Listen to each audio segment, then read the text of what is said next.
నేను ఈరోజు మీలాగా ఒక టీఆర్ఎస్ కార్యకర్త లాగా ఇక్కడికి రావడం జరిగింది. కేటీఆర్ అన్న ఆదేశం ఇచ్చినందుకు ఇక్కడికి వచ్చి మీలాగా ఒక కార్యకర్త లాగా ఇక్కడ రావడం జరిగింది.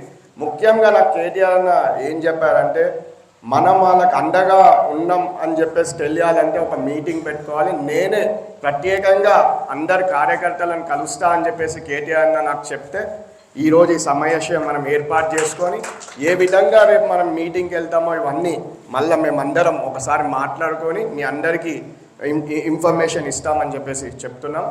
ఈరోజు మీ అందరికీ ఎన్నో ఇబ్బందులు ఉన్నాయి.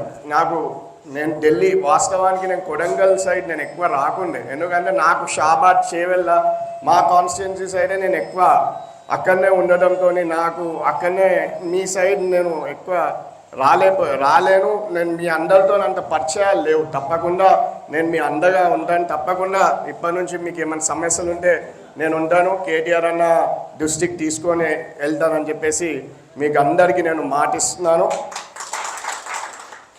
ఈరోజు నిజంగా నాకు బాధేస్తుంది, ఎందుకంటే ప్రభుత్వాలు ఎప్పుడు ఉండవు. ఈరోజు ఇదే సీఎం ఎప్పుడు ఉంటారని కాదు, తప్పకుండా మన ప్రభుత్వం వస్తుంది వచ్చే 4 ఏళ్ళకి. ఎందుకంటే ఎంత వ్యతిరేకత ఉందంటే ఊర్లలో అంత వ్యతిరేకత ఉంది. తప్పకుండా వచ్చేసారి మన ప్రభుత్వమే వస్తుంది.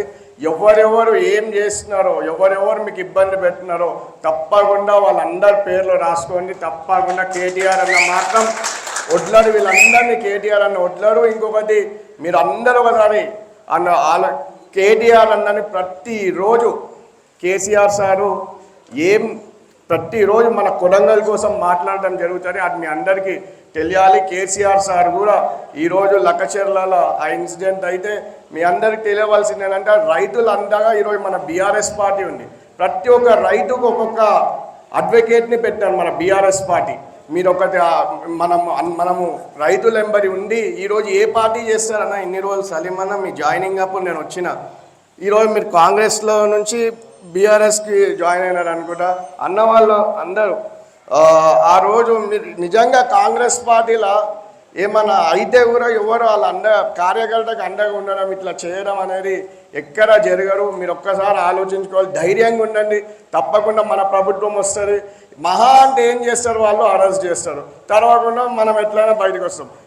ఇవన్నిటికీ భయపడొద్దని చెప్పేసి నేను మీ అందరినీ కోరుకుంటున్నాం. మరీ ముఖ్యంగా రేపు మనం ఎవరెవరు మాట్లాడతారో కేటీఆర్ అన్న మండలి వాళ్ళంతా మీరు ఒకసారి ప్రిపేర్ చేసుకున్నా, వాళ్ళ లిస్ట్ వాళ్ళకి ఇచ్చేసి మనోళ్ళు ఎవరు మాట్లాడతారో